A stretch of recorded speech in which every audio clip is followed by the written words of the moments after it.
एक सेंटर के ही परीक्षार्थी जो है तो टॉप में आए, और एक ही प्रकार के विकलांग जो है सिर्फ कान का विकलांग बन करके वही लड़के जो हैं तो फॉरेस्ट में जा रहे हैं, तो सब सही हैं, फिट हैं, और पटवारी में जो है तो विकलांग का प्रमाण पत्र लगा करके विकलांगता का वो ले रहे टॉपर हैं, फर्स्ट सेकंड थर्ड।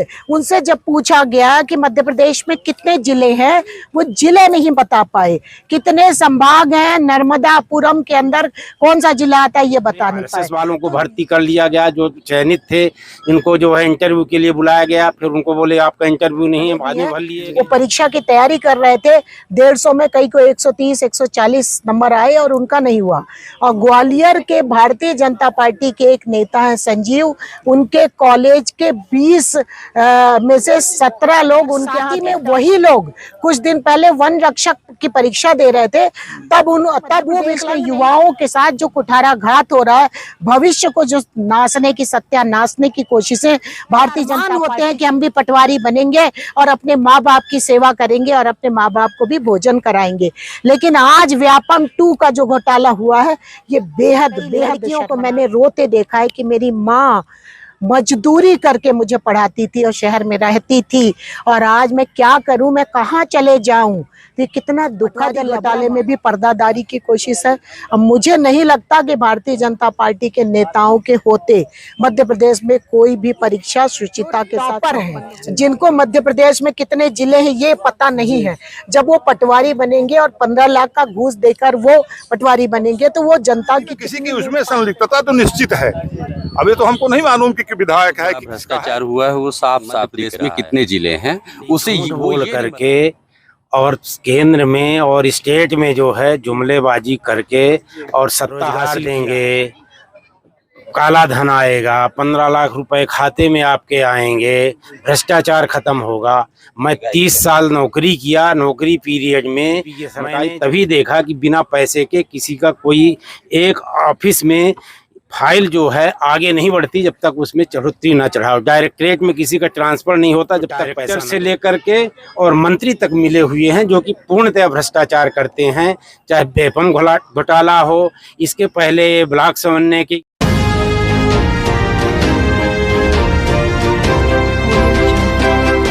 मिश्रा और आप देख रहे हैं रीवा स्टोरी मीडिया। दोस्तों, मध्य प्रदेश में इस समय पटवारी घोटाला कितना तूल पकड़ रहा है आप सभी लोग जानते हैं। प्रिंट मीडिया हो या फिर डिजिटल मीडिया, हर मीडिया पे एक खबर सुर्खियों पे चल रही है, पटवारी घोटाला और सिर्फ पटवारी घोटाला। पटवारी घोटाला अब युवाओं से हटकर राजनीतिक गर्मा गर्मी कर रहा है। वहाँ बीजेपी और कांग्रेस एक दूसरे के ऊपर आरोप प्रत्यारोप का दौर चल रहा है। हमारे साथ हैं रीवा की कत्तावर नेता कविता पांडे दीदी जी, तो इनसे बात करते हैं। दीदी, हमारे चैनल में आपका स्वागत है। नमस्कार दीदी, ये बीजेपी के ये सारे लोग आप कांग्रेस के ऊपर आरोप लगा रहे हैं कि ये जो पूरा पटवारी घोटाला है ये कांग्रेस के लोग ने आक्रोशित किया है युवाओं को, तो इस पे आप क्या कहना चाहती हैं? प्रत्यक्षम किम प्रमाणम। पटवारी की परीक्षा हुई, 4-4, 6-6 साल से लगातार हमारे युवा जो यहाँ खड़े भी हैं वो परीक्षा की तैयारी कर रहे थे। 150 में कई को 130 140 नंबर आए और उनका नहीं हुआ। और ग्वालियर के भारतीय जनता पार्टी के एक नेता हैं संजीव, उनके कॉलेज के 20 में से 17 लोग उनके यहाँ के टॉपर रहे। और हैरानी बात है कि सारे के सारे कान से बह रहे थे और विकलांग कोटा का उनका लगा हुआ था। और साथ ही में वही लोग कुछ दिन पहले वन रक्षक की परीक्षा दे रहे थे, तब वो विकलांग नहीं थे और वो उसके बाद वो विकलांग हो गए। क्या आश्चर्य की बात है कि जो पटवारी परीक्षा के टॉपर हैं, फर्स्ट सेकंड थर्ड, उनसे जब पूछा गया कि मध्य प्रदेश में कितने जिले हैं, वो जिले नहीं बता पाए। कितने संभाग हैं, नर्मदापुरम के अंदर कौन सा जिला आता है ये बता नहीं पाए। तो ये मध्य प्रदेश के युवाओं के साथ जो कुठाराघात हो रहा है, भविष्य को जो नाशने की, सत्यानाशने की कोशिशें भारतीय जनता पार्टी के नेता शिवराज सिंह उर्फ लबरा मामा द्वारा जो की जा रही है, वो बहुत निंदनीय, शर्मनाक और घृणित है। मध्य प्रदेश में बेरोजगारी चरम पर है। बड़ी मुश्किल से एक परीक्षा आती है, हमारे बच्चे अपने घर का किसानों के बच्चे, गरीबों के बच्चे, लोअर मिडिल क्लास के बच्चे, अनुसूचित जाति के बच्चे, महिलाएं, दलित, शोषित, पीड़ित, मजदूरों के बच्चे परीक्षा फीस देते हैं और उसके बाद परीक्षा का फॉर्म भरते हैं। बड़े अरमान होते हैं कि हम भी पटवारी बनेंगे और अपने माँ बाप की सेवा करेंगे और अपने माँ बाप को भी भोजन कराएंगे। लेकिन आज व्यापम 2 का जो घोटाला हुआ है ये बेहद बेहद शर्मनाक है। मैं रीवा जिले की बात करूं तो यहाँ पे लाखों बच्चे मेरे परिचित हैं जिन्होंने तन मन धन जुटा के और पूरी ताकत से परीक्षा दी और आज वो हारे हैं, उनका मनोबल टूट गया है और कई लोगों ने सुसाइड तक किया है। कई लड़कियों को मैंने रोते देखा है कि मेरी माँ मजदूरी करके मुझे पढ़ाती थी और शहर में रहती थी और आज मैं क्या करूं, मैं कहाँ चले जाऊं। तो कितना दुखद लबरा मामा, झूठ तो नहीं आती। लाडली बहना के नाम पर ढोंग करने वाले ढोंगी शकुनी और शकुनी मामा, कंस मामा का तो नाम लोगों ने सुना रहा होगा, लेकिन शिवराज सिंह जी आप ऐसा करोगे मुझे इसका विश्वास बिल्कुल नहीं था। लेकिन आज मध्य प्रदेश का युवा अपने आप को ठगा महसूस कर रहा है कि कैसे मुख्यमंत्री हैं कि हमारे हक हकूक पर, हमारे अधिकार पर डाका मार रहे हैं और लगातार एक तो परीक्षा होती नहीं है, होती है तो हर बार व्यापम 1, 2, 3 लगातार तमाशा जारी है। हम आगे आगामी दिनों में एसआई और पुलिस कांस्टेबल है तो क्या उसमें भी उम्मीद कर सकते हैं कि पैसा दे के नियुक्तियां की जा सकती हैं? देखिए, मध्य प्रदेश में भारतीय जनता पार्टी और शिवराज सिंह के होते किसी प्रकार की उम्मीद मत करो निशांत भाई। आपने देखा हो कि व्यापम जब नंबर इनका 1 हुआ था तब भी इन लोगों के द्वारा 100-150 लोगों का कत्ल हुआ है, लोगों ने सुसाइड किया है। और लोग सुसाइड के अलावा ये जो सिस्टम का जो कॉकस होता है, जो अपराधियों की गैंग होती है, उन्होंने उन लोग को मारा है। कई ऐसे लोग थे जो बेचारे जांच पड़ताल के हिस्सेदार थे, वो मारे गए। पता रहता नहीं लगा कि आखिर व्यापम में हुआ क्या। और आज पटवारी घोटाले में भी पर्दादारी की कोशिश है।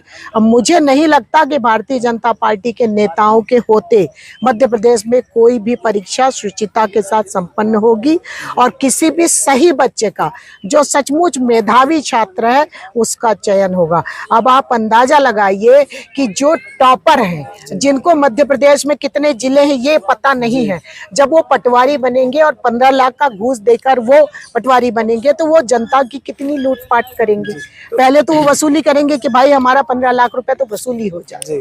तो दीदी आपके हिसाब से क्या होना चाहिए, क्योंकि अगर एग्जाम कैंसिल हुआ तो जो युवा रीवा पे घर गांव छोड़ के अपनी तैयारी करने आते थे, माँ बाप के सपनों को लेके यहाँ पास साकार करने आए थे, तो जो सच में तैयारी करके हुए हैं तो उनका भी एग्जाम कैंसिल हो जाएगा। तो आपके हिसाब से क्या होना चाहिए?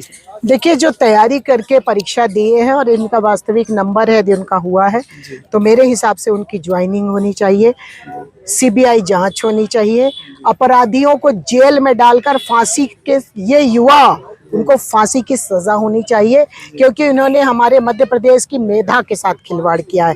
और जो वास्तव में पढ़कर परीक्षा पास करके आए हैं उनकी ज्वाइनिंग जितनी जल्दी हो सके उतनी हो जानी चाहिए। लेकिन जिनके साथ अन्याय हुआ है उन अन्याय जिनके साथ हुआ है उनके साथ न्याय होना चाहिए, ऐसी मांग करते हैं। दोस्तों, हमारे साथ आप देख सकते हैं वरिष्ठ रीवा के वरिष्ठ नागरिक हैं जो इनसे हम पटवारी परीक्षा में घोटाला जो हुआ है उसके बारे में कुछ राय जानते हैं। क्या नाम है सर आपका? जेपी तिवारी। सर, ये जो पटवारी घोटाला चल रहा है मध्य प्रदेश में, इसके बारे में आप क्या कहना चाहते हैं? अब यही कहते हैं कि जो भी भर्तियां हो सही ढंग से हो, जिससे बेरोजगारों को बार बार पैसे न लगे, उनके एक बार बड़े मुश्किल से जुटा पाते हैं। और यदि गलत हुआ है तो परीक्षा माने वो निरस्त होनी चाहिए पोस्टिंग। निरस्त अगर कर देंगे तो जो सच में परीक्षा से मतलब अपने दम पे उनके पैसे भी लौट दिया है, आने जाने में व्यय खर्च हुआ वो भी शासन लौटाए, और या कि उसकी जांच करा ले, जांच में गलत है तो उनका निरस्त कर दे।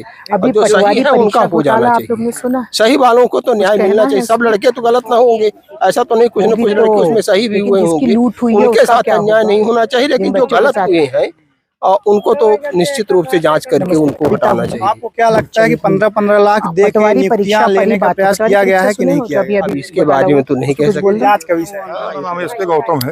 आप ये जो मध्य प्रदेश में घोटाला चल रहा है इसके बारे में क्या कहना चाहते हैं? इसमें तो भारी भ्रष्टाचार हुआ है। देखने की बात जो है कि एक ही जाति के, एक ही सेंटर के, एक ही परीक्षार्थी माने हुए हैं जो, एक प्रकार का विकलांग प्रमाण पत्र बनवा करके लिए हैं, तो भ्रष्टाचार की बू तो उसी से आ रही है कि एक ही प्रकार का माने सेटिंग तो है कहीं ना कहीं। तो आपको क्या लगता है सरकार हमारी लिप्त है इसमें कि नहीं?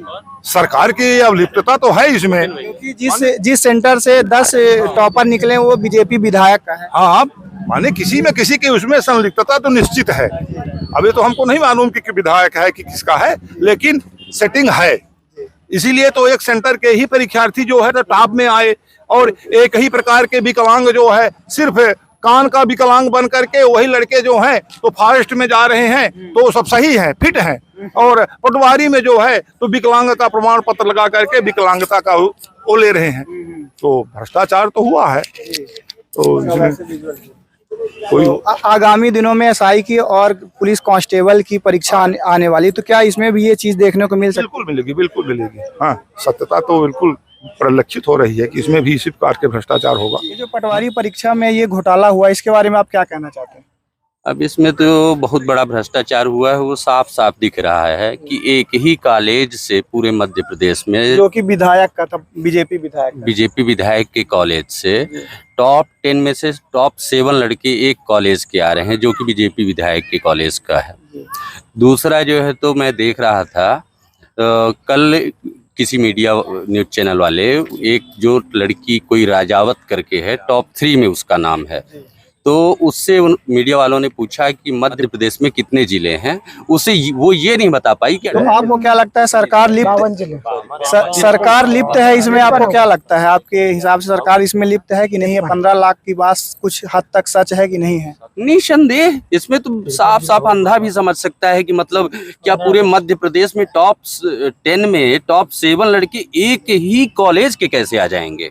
ये तो एक अंधा भी समझ सकता है, इसमें कोई। और दीदी, अभी जो ये रीवा की ये व्यवस्था जो चरमरा रही है, कानूनी व्यवस्था, अभी रीवा में कल गोलीकांड इतना बड़ा दिन दहाड़े हो गया, इसके बारे में आप क्या कहना चाहते हैं? मध्य प्रदेश रेप कैपिटल लगातार बना हुआ है, आप लोगों की जानकारी में है।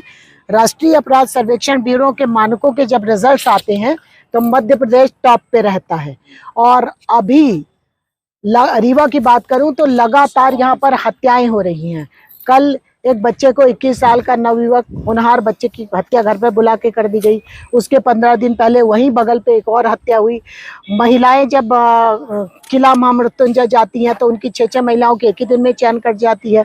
अपहरण, हत्या, लूटपाट, बलात्कार जैसी घटनाएं इतनी ज़्यादा बढ़ी हैं कि आम जनता डरी सहमी रहती है कि हम घर से निकले हैं और घर वापस पहुँचेंगे कि नहीं पहुँचेंगे।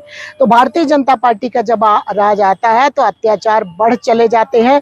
और हम लोग ने कल हनुमान चालीसा का ज्ञाप किया है मनकामेश्वर मंदिर में कि भगवान इन भाजपाइयों को, भजभज मंडली वालों को सद्बुद्धि प्रदान करो कि यदि शिवराज सिंह उर्फ लवरा मामा आपसे कानून व्यवस्था नहीं संभलती तो आप इस्तीफा दे दो और मध्य प्रदेश के जनता के जान छोड़ो, ताकि जनता अपने तरीके से अपना काम कर सके। आज युवा जो बेरोजगारों के भविष्य का जो कत्ल हुआ है वो बहुत बहुत शर्मनाक है। मेरे साथ कई बच्चे हैं जो कह रहे हैं कि अब हम कोई परीक्षा नहीं देंगे क्योंकि हमारे पिताजी के पास फॉर्म भरने के पैसे नहीं है। हर परीक्षा का परीक्षा निकलती है और उसके बाद 10-10 करोड़ रुपए फॉर्म भरने के नाम पे इकट्ठे कर लिए जाते हैं, और जब परीक्षा होती है तो भारतीय जनता पार्टी के चेले चापड़े अपने बच्चों को नियुक्तियां प्रदान कर देते हैं। और उसके कारण जो आम जनता है और जो हमारे मध्य प्रदेश की मेधा है, प्रतिभावान छात्र हैं, वो बहुत ज़्यादा निराश हो जाते हैं, हताश हो जाते हैं, दुखी हो जाते हैं और डिप्रेशन में आके कई बार वो अपने आप को खत्म तक कर लेते हैं। तो शिवराज सिंह जी, यदि आपके अंदर जरा भी मानवता हो और इस घटना से आप यदि जरा भी शर्मसार हो तो मैं हाथ जोड़कर आपकी लाडली बहना आपसे अनुरोध करती हूँ कि जान छोड़ दो मामा, जान छोड़ दो। तो मामा ने तो अभी पटवारी पे रोक लगा दी है, नियुक्ति पे। अभी ट्वीट किया था ट्विटर में कि ये जो पटवारी की नियुक्ति है इस पे रोक लगा दिया है। का वर्षा जब कृषि सुखानी, करोड़ों बच्चों ने जो फॉर्म भरे हैं परीक्षा के, क्या उसकी मान्यता होगी? क्या कितनी जल्दी परीक्षा होगी और उसके रिजल्ट सही निकलेंगे? क्या ये सवाल अपने आप में यक्ष प्रश्न है। इन सवालों के जवाब दो। यदि ऑनलाइन परीक्षा है तो आप 15 दिन के भीतर, जुलाई के भीतर आप परीक्षा कराओ, रिजल्ट निकालो और अगस्त के भीतर उन पटवारी बच्चों को अपॉइंटमेंट दे दो, ताकि हमें लगे कि न्याय, देखिए न्याय होता दिखना चाहिए। न्याय देर से मिले न्याय को न्याय नहीं कहा जाता है, ये कानून की भाषा है। तो न्याय यदि आप देना चाहते हो तो 15 दिन 30 दिन की लिमिटेशन बताओ और न्याय मिले। देर से पाया न्याय, यदि आज कोई 25 साल का युवा है और वो आज पटवारी परीक्षा में उसका पास करके रखा है और तुम 50 साल तक उसको न्याय की उम्मीद वो करेगा तो उसको तो खत्म हो जाएगा, उसकी तो शादी तक नहीं होगी। जी दोस्तों, हमारे साथ वरिष्ठ नागरिक भी कुछ बैठे हैं, इनसे आइए थोड़ा बात करते हैं। आप भाई देखिए, जब से बीजेपी की सरकार आई है जी करीब 15 साल से 18 साल से जो है, तो ये झूठ बोल करके और केंद्र में और स्टेट में जो है जुमलेबाजी करके और सत्ता हासिल किया है। रोजगार देंगे, काला धन आएगा, 15 लाख रुपए खाते में आपके आएंगे, भ्रष्टाचार खत्म होगा। मैं 30 साल नौकरी किया, नौकरी पीरियड में मैंने जब से बीजेपी की सरकार आई तभी देखा कि बिना पैसे के किसी का कोई एक ऑफिस में फाइल जो है आगे नहीं बढ़ती जब तक उसमें चढ़ोतरी ना चढ़ाओ। डायरेक्टरेट में किसी का ट्रांसफ़र नहीं होता जब तक पैसा ना दो। तो डायरेक्टर से लेकर के और मंत्री तक मिले हुए हैं जो कि पूर्णतः भ्रष्टाचार करते हैं। चाहे बेफम घोटाला हो, इसके पहले ब्लॉक समन्वय के पूरे आरएसएस वालों को भर्ती कर लिया गया जो चयनित थे। इनको जो है इंटरव्यू के लिए बुलाया गया, फिर उनको बोले आपका इंटरव्यू नहीं है, बाद में भर लिए गए। पटवारी वाली परीक्षा देख ही रहे हैं भाई। लोग बाग अब कहते हैं कि हम नौकरी दे रहे हैं, रोजगार दे रहे हैं। अब बेरोजगार लड़के जो है पढ़े लिखे इंजीनियर और वो लोग परीक्षा में बैठते हैं, पटवारी की परीक्षा में तैयारी करते हैं 5 साल 3 साल 4 साल, और इसके बाद ये हाल होती है, उनका पैसा बर्बाद होता है, समय बर्बाद होता है। तो ऐसी सरकार को प्रदेश से और देश से, और ये जो है तो ये कहते हैं कि हम हिंदू राष्ट्र बनाएंगे। माने यहाँ जो हिंदुस्तान में जो रहते हैं सिख ईसाई मुस्लिम सब भाई मिलजुल करके रहते हैं, तो क्या इनको यहाँ से बाहर कर दोगे? ऐसी सरकार को देश और प्रदेश से बाहर निकाल देना चाहिए। बिल्कुल इसको आना नहीं चाहिए। पटवारी घोटाले में क्या ये जो चुनाव आने वाला है तो इसमें कुछ असर देखने को मिलेगा? पूरा असर पड़ेगा। और पूरा ये जो है तो तमाम ये सब लगे हुए हैं, सब जो नवयुवक जो हैं ये सब अब की बार इसको बता देंगे कि आप जो है तो कैसे करते हो हर बार। और जो महंगाई इतनी ज्यादा बढ़ी हुई है कि हर आदमी, छोटा तबका बड़ा तबका, हर व्यक्ति परेशान है। इस पे कंट्रोल, इसी के नाम पे इनकी सरकार आई थी कि हम महंगाई को खत्म कर देंगे, 30 रुपए 40 रुपए पेट्रोल देंगे और सब चीज़ सस्ती कर देंगे। और ये जो है तो बस 5 किलो राशन के नाम पे बेवकूफ़ बनाते हैं, आवास के नाम पे। आज आप देख लीजिए इंजन काले के पीछे कब से बने हुए हैं लोगों को आवास देने के लिए, और 5 साल से बन भी गए हैं, आधे अधूरे, अभी तक कोई आवाज आवंटित नहीं हुए हैं। तो ये हाल है, सब जगह भ्रष्टाचार है। आधा लोगों को 1,20,000 आता है, 2 लाख आता है, 50,000 उनका चक्कर लगाने में, और 20 के लोग खा जाते हैं, बिचौलिए खा जाते हैं। इस प्रकार से तो सरकार चल रही है। टमाटर अगर महंगा है तो हम टमाटर ना खाएं, बट ये है कि निश्चित तौर पर महंगाई जरूर है हर सरकार पे, और जरूरी नहीं है कि जो महंगी चीज है वो आप खाइए ना खाइए। आगामी चुनाव है विधानसभा में, इसमें आपकी क्या रणनीति रहेगी, क्या कुछ आपकी वो रहेगी प्लानिंग, थोड़ा इसके बारे में बताइए। मध्य प्रदेश में भारतीय जनता पार्टी की लगातार 19 वर्षों से सरकार रही है। मध्य प्रदेश अपराध का टापू बन गया, महंगाई अपने चरम पर है, बेरोजगारी अपने चरम पर है, और भारतीय जनता पार्टी के नेतृत्व से मध्य प्रदेश की जनता ऊब गई है और इनको यहाँ से उखाड़ फेंकने का जनता ने संकल्प कर लिया है। और खासतौर पे युवा और महिलाओं ने, आज महंगाई का हाल ये है कि 100 रुपए किलो मिलने वाली मूंगफली 400 रुपए किलो है, जीरा 100 रुपए किलो मिलने वाला 400 रुपए किलो है, हर सरसों का तेल 200 रुपए किलो है, फॉर्चून 200 रुपए किलो है, लीटर है। डीजल पेट्रोल के दाम लंका लिए हैं। मध्य प्रदेश की दूसरे राज्यों के जो सीमा है 8-8, 9-9 रुपए लीटर सस्ता है, लेकिन यहाँ पर डीजल पेट्रोल सस्ता है। भारतीय जनता पार्टी की डबल इंजन की सरकार ने ये वादा किया था, एक देश एक कर। आपको याद है ये नारा, एक देश एक कर? पूरे देश में इन्होंने प्रदर्शन किए थे। आज शराब और डीजल पेट्रोल, शराब तो इनकी ऐसी प्यारी बहना है जिसकी कोई हद नहीं। शराब और डीजल पेट्रोल को इन्होंने एक देश एक कर से बाहर रखा है, क्योंकि उसी के रेवेन्यू से इनकी सरकारें चलती हैं।